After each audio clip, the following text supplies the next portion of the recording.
प्रिय भक्तजनों, आज हम लोग माघ महात्म का तीसरा अध्याय प्रारंभ कर रहे हैं। राजा दिलीप कहने लगे कि महाराज, एक पर्वत कितना ऊंचा और कितना लंबा चौड़ा है। तब वशिष्ठ जी कहने लगे कि 36 योजना यानी 1 योजन 4 कोस का होता है।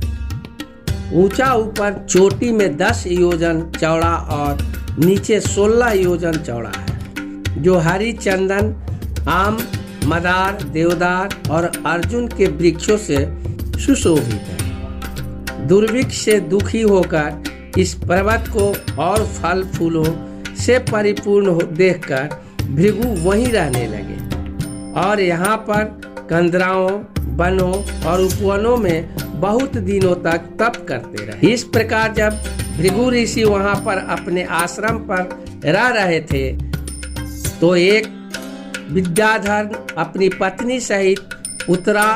वे अत्यंत दुखी थे। उन्होंने भृगु ऋषि को प्रणाम किया और ऋषि ने बड़े मीठे स्वर में उनसे कहा कि हे विद्याधर, तुम बड़े दुखी दिखाई देते हो, इसका क्या कारण है? तब विद्याधर कहने लगे कि महाराज, पुण्य के फल को पाकर, स्वर्ग पाकर तथा देवतुल्य शरीर पाकर भी मेरा मुख व्याघ्र जैसा है। मेरे दुख और अशांति का यही एक कारण है, न जाने किस पाप का फल है। मेरे चित्त की व्याकुलता का दूसरा कारण भी सुनिए।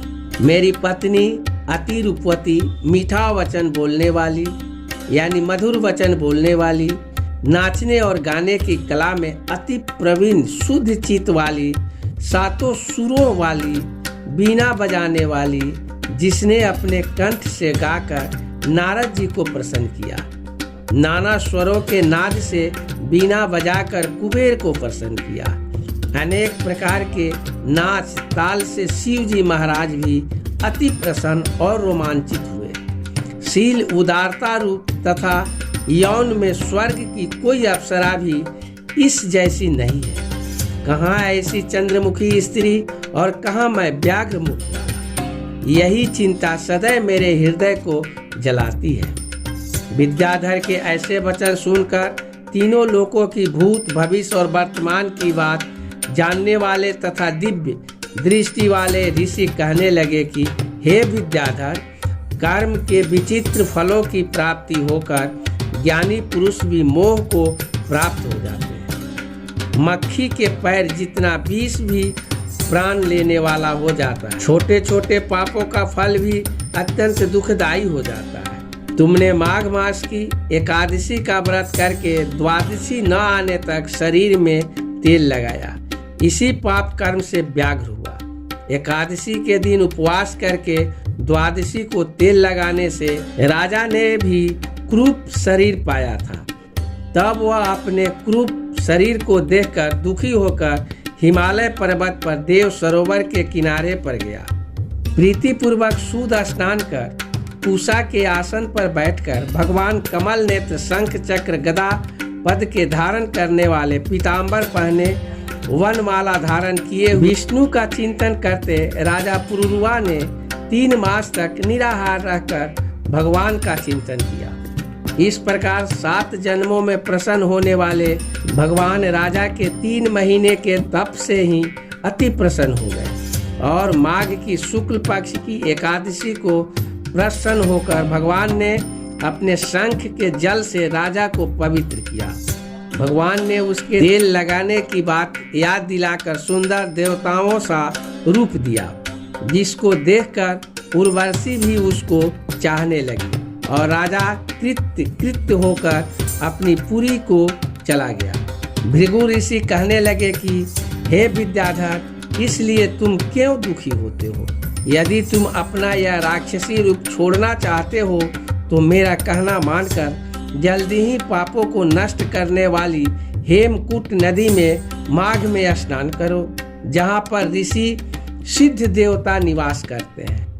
अब मैं इसकी विधि बतलाता हूँ। तुम्हारे भाग्य से माघ मास आज से 5वें दिन ही आने वाला है। पौष शुक्ल एकादशी से इस व्रत को आरंभ करो। भूमि पर सोना जितेंद्रिय रहकर दिन में 3 समय स्नान करके महीना भर निराहार रहो। सब भोगों को त्याग कर तीनों समय भगवान विष्णु का पूजन करो।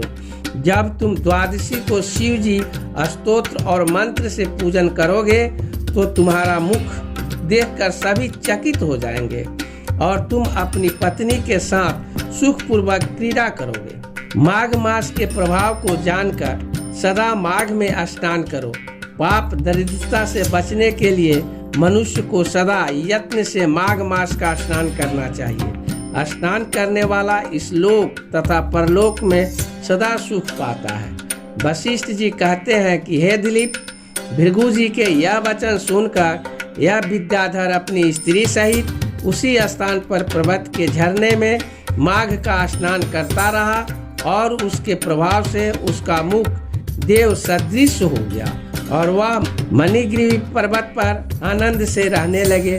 भृगु जी भी नियम की समाप्ति पर शिष्यों सहित युवा नदी के तट पर आ गए। माघ महात्म चौथा अध्याय दूसरे दिन प्रारंभ किया जाएगा। अगर यह वीडियो आप लोगों को पसंद आया हो तो इस चैनल को सब्सक्राइब करें, लाइक करें और सारे लोगों में शेयर करें। जय विष्णु हरि।